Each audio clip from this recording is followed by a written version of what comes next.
The Untold Story of Patricia Kennedy's Four Children. Patricia Kennedy Lawford, A Life Between Hollywood and Camelot. Born on May 6, 1924, in Brookline, Massachusetts, Patricia Helen Kennedy, affectionately known as Pat, was the sixth of 9 children to Joseph Kennedy Sr. and Rose Fitzgerald Kennedy. From an early age, she displayed remarkable intellect, excelling in mathematics while attending convent schools in London and Bronxville, New York, before earning a BA from Rosemont College in 1945, where she directed theatrical productions and performed on stage. Encouraged by her father to pursue a business-minded path, she began working in NBC's New York production department and soon moved into Hollywood's orbit, adding roles on Kate Smith's radio program and Father Peyton's Family Rosary Crusade. At 22, she produced I Love to Eat, the first cooking show on network television, becoming a pioneer in women's early TV professions. Her career hinted at the type of dynamic presence she would bring to every phase of her life, focused, composed, with a spark of creative independence that bridged the Kennedy seriousness with Hollywood flair. Yet her ambitions extended beyond entertainment. As a sister of JFK, Bobby, and Ted, she became an integral campaign surrogate in their races, hosting Kennedy Teas that helped galvanize female voters and influence pivotal elections, from Jack's 1946 congressional victory to his 1960 Senate race and presidential win. Patricia brought elegance and poise to these events, presenting her family's polished image while building coalitions with socialites, young mothers, and suburban women who craved progress wrapped in dignity. Her role may have been secondary to her brothers in the headlines, but in living rooms and parlors across America, her charm left a political imprint. In 1954, she married English actor Peter Lawford, whom she met via her sister Eunice. Their wedding on April 23rd or 24th, sources vary, took place at St. Thomas More Church in New York, days before Patricia's 30th birthday. They soon settled in Santa Monica, and Patricia immersed herself in Hollywood society, often entertaining celebrities such as Marilyn Monroe and Sinatra's Rat Pack associates at lavish Malibu gatherings. Their home became a cultural crossroads where politics mingled with performance, and the Kennedy Lawford name was whispered with awe and curiosity. Despite the glamour, the marriage concealed deep fissures. Peter struggled with alcohol and infidelity, a lifestyle at odds with Patricia's devout Catholicism and family values. She turned increasingly inward, focused on her children, her faith, and the unraveling world of Kennedy grief. After JFK's assassination in November 1963, Patricia filed for legal separation, and their divorce was finalized in early 1966. The loss of her brother, coupled with her failed marriage, hardened her, tempered her optimism, and carved out a new version of Patricia, reflective, tenacious, and independent. After moving her children to New York, Patricia reinvented herself in philanthropy and the arts. She battled alcoholism and tongue cancer, channeling her experience into work with the John F. Kennedy Presidential Library and Museum, the National Center on Addiction, and by founding the National Committee for the Literary Arts, facilitating author lectures and scholarships. She became a vocal advocate for addiction treatment, turning personal struggle into social transformation. Patricia also found solace in literature and the arts, nurturing programs that gave children access to creativity as a path to resilience. She remained unmarried, dedicating her life to family legacy and public service until her passing at age 82 from pneumonia in Manhattan on September 17, 2006. She was buried in Southampton Cemetery, survived by her 4 children and 10 grandchildren. Even in death, her presence endures. A woman of dual worlds, devout yet worldly, glamorous yet grounded, remembered not only as a Kennedy, but as a bridge between image and substance, spotlight and soul. Christopher Kennedy Lawford, 1955 to 2018. Christopher Kennedy Lawford was born March 29, 1955, in Santa Monica, California, the firstborn of Patricia and Peter Lawford. Arriving in the same hospital on the same day as Judy Garland's son, Joseph, his entrance into the world already felt tinged with Hollywood serendipity. With a name that combined the gravitas of the Kennedys and the charisma of the Lawfords, Christopher was born into a myth he could neither fully escape nor completely embrace. Nicknamed a second-string Kennedy, Christopher grew up overshadowed by cousins like John Jr. and Caroline Kennedy, yet he navigated privilege and expectation with ambivalence. He attended St. Martin of Tours Elementary in LA, and at age 8 learned of JFK's assassination, a loss that etched into his identity early on. His father's lifestyle, marked by substance abuse and fading celebrity, presented an unstable model, while his mother, stoic and strong, sought to instill a quieter resolve in her children. After relocating to New York post-divorce, Christopher attended Middlesex School in Massachusetts, later earning a BA from Tufts University in 1977 and a JD from Boston College in 1983. He even tried law school at Fordham before dropping out due to substance addiction, lasting 17 years, beginning with LSD at age 14 in the turbulent aftermath of his Uncle Bobby's assassination. The drugs masked grief, anxiety, and a disjointed sense of self, a survival strategy turned captivity. During his addiction, Christopher's life spiraled: hospitalizations, arrests, notably impersonating a doctor, hepatitis C diagnosis, and a painful reliving of familial tragedies like cousin David Kennedy's overdose in 1984, shortly after his father Peter's death. He reached rock bottom and recognized that his story, like so many Kennedys before him, might end in a whispered tragedy unless he changed course. In 1986, at age 30, he entered rehab and began a profound transformation. Reborn in sobriety, he leveraged his family name into advocacy. He became an actor in films such as The Russia House, 13 Days, The Doors, and soap operas, General Hospital, All My Children from 1992 to 1995. Though always navigating the line between Hollywood and personal redemption, acting was no longer a pursuit of fame, but a language to reconnect with the world. Christopher authored influential books: Symptoms of Withdrawal, a memoir of snapshots and redemption, 2005, Moments of Clarity, 2009, Recover to Live, 2013, and What Addicts Know, 2014. He also co-wrote Healing Hepatitis C, 2009, combining lived experience with public health expertise. He earned a clinical psychology certificate from Harvard and lectured at institutions including Harvard and Columbia. Through words and presence, he became a healer of legacies. For over 2 decades, he traveled the U.S. and the world as a public health campaigner, helping the WHO, UN, U.S. Office of National Drug Control Policy, and founding the Global Recovery Initiative in 2001 to reduce barriers for those in recovery. His work blended testimony with activism, a walking contradiction resolved through service.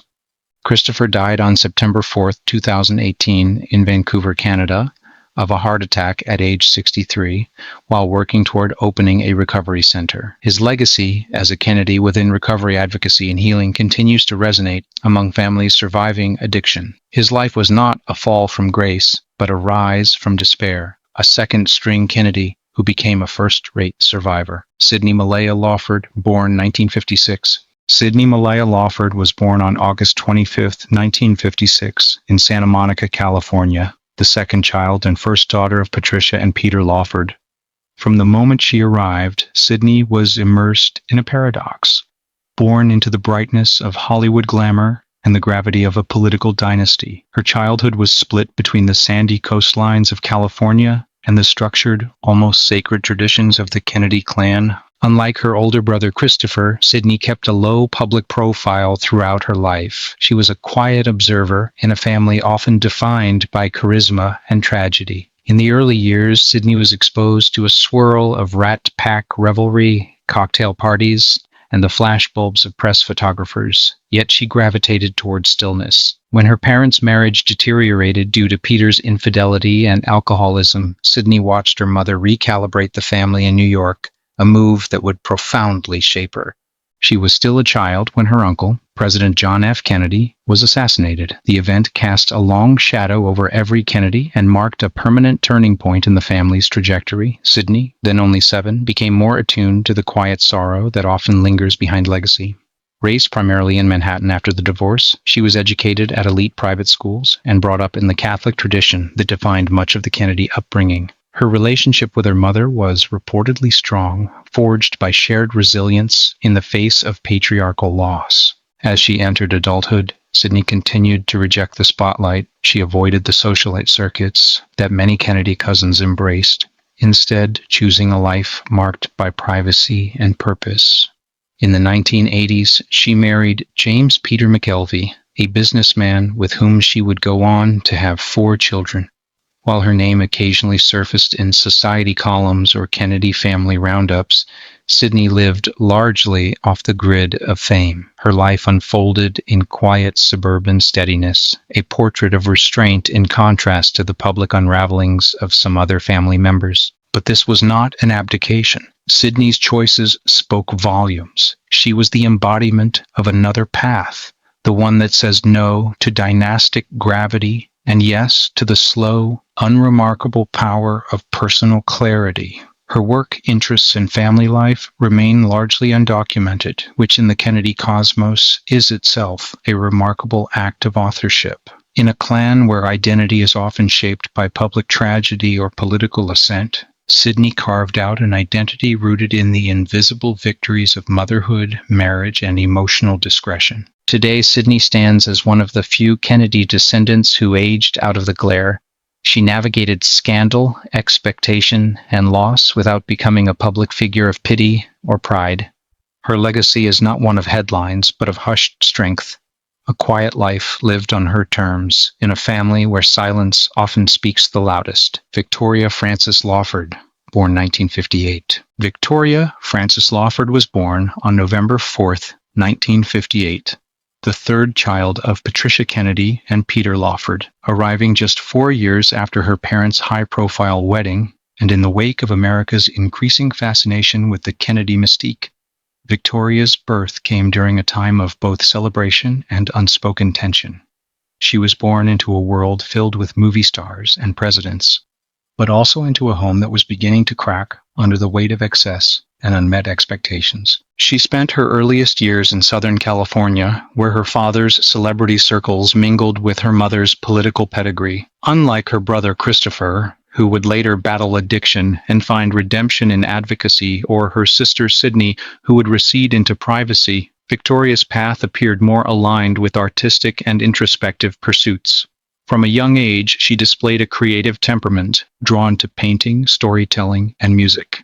Hers was a quieter rebellion, rejecting the performative roles assigned to her and instead choosing expression through art.